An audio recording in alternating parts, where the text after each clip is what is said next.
Hey, I have a new short film coming. Trailer is out. Please watch it. Please. What's up? It's the Culture Detective here, investigating your favorite movies. And today I'm going to be doing a movie review on Happy End by Neo Sora.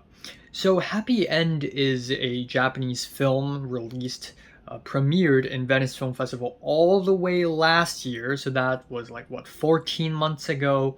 And still, somehow, it does not have wide distribution in North America.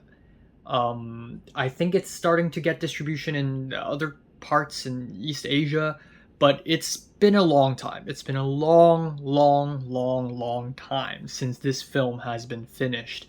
And I've been wanting to watch this film for quite some time.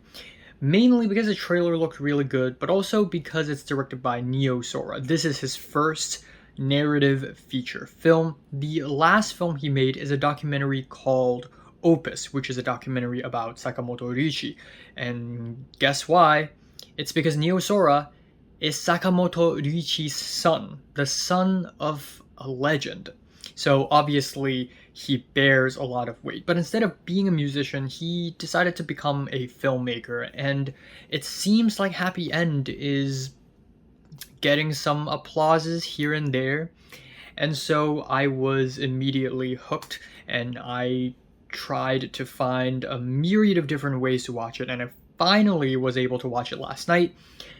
And it's interesting. This is a coming of age teen drama set in Japan, and it is about a group of students sort of surviving under the new school security system, which is actively oppressing the students by IDing them and then using a point system.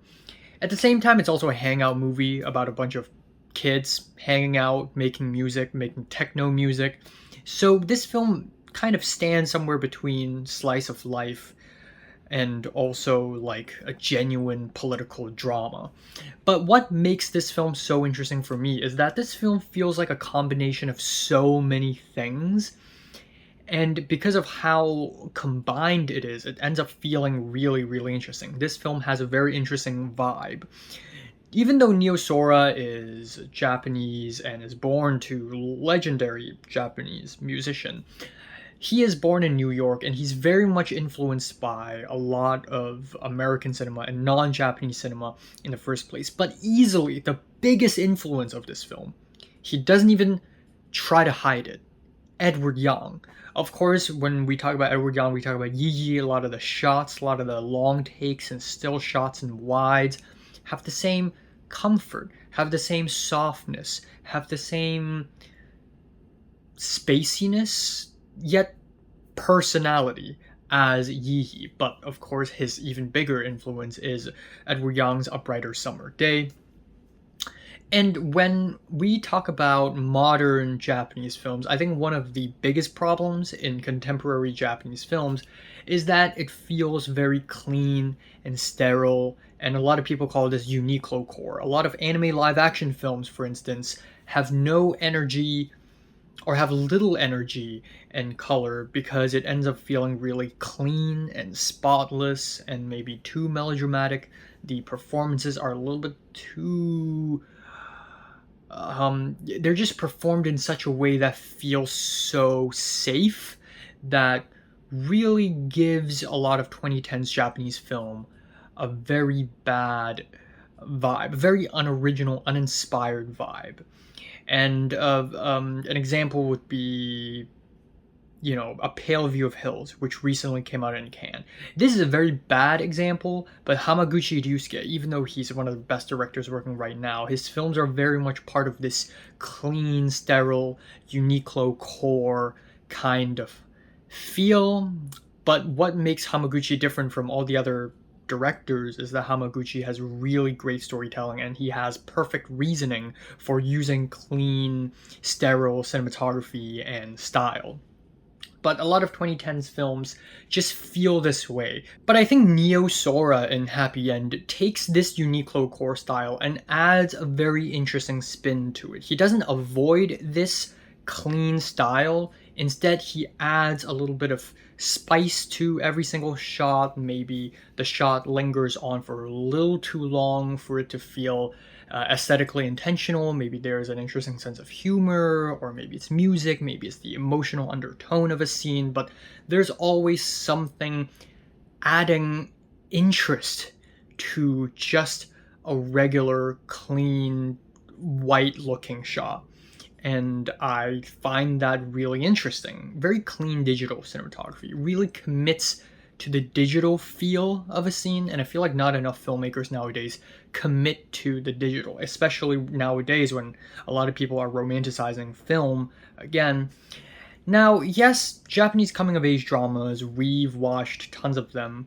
This film doesn't have the same angst or melodrama as some of the early 2000s Japanese coming of age films. All About Lily Shoo Shoo, Nobody Knows.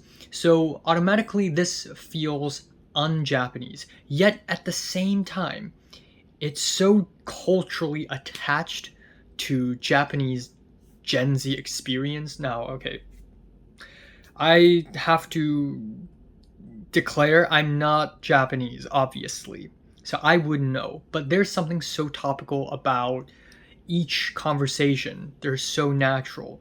The things that the kids these days really care about. Neo Sora has great attention to detail. Yet, at the same time, this film feels distinctively festival flavored. There's something American about this film, about the interactions and the casual sense of humor.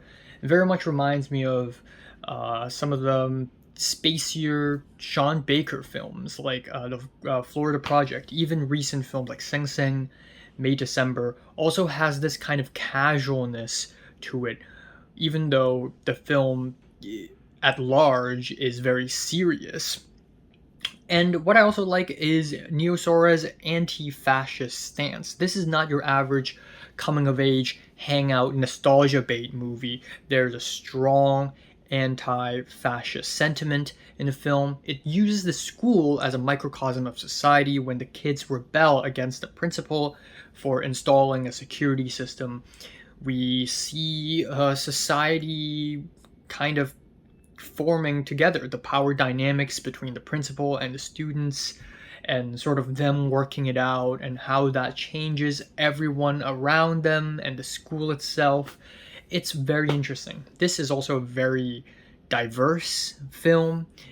The main group of friends, we have two Japanese people. We have a Zainichi Korean, so a Korean immigrant. We also have an American immigrant who is black, and also a Taiwanese immigrant, or child of an immigrant. And it's very interesting. I've never seen a Japanese film that is so diverse, but yet embraces diversity in a way that feels so, again, topical to modern Japan, especially with all this right-wing political ideology sort of on the rise in Japan right now. I mean, look at Sanseito, look at the new prime minister. Freaking Margaret Thatcher is now the prime minister of Japan. Are you serious?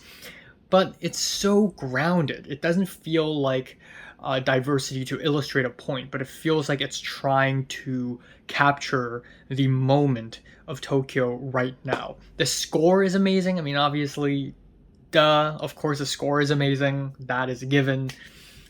And I just really love filmmakers that make movies for the here and now. It's about the near future. It's about technology. It's about fascism. It's about oppressions. It's about political movements. And the ending shot, where the two main characters sort of part ways on the stairwell, on the staircase, on the pedestrian bridge, really hit me in the feels. I feel like, as someone who sort of studied in secondary school in East Asia, I feel like I've experienced that too many times, and it really just hit me in the feels. And finally, jumping back to the political influences, of course, Neo Sora during the Q&As mentioned that a lot of this film is also coming from his strong pro-Palestine stance. But if anything, this film actually reminds me of the Hong Kong protests back in 2019, especially of how close it hits home, because I was in school when that happened. So yeah, lots of interesting layers, lots of very interesting points to discuss in this film. It's very casual.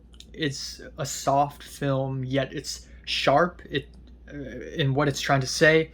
Very interesting. Highly recommend. I like it, and I'm giving Happy End decent 8 out of 10. So, have you watched Happy End? Comments below, let me know. Subscribe if you want more, and thanks for watching.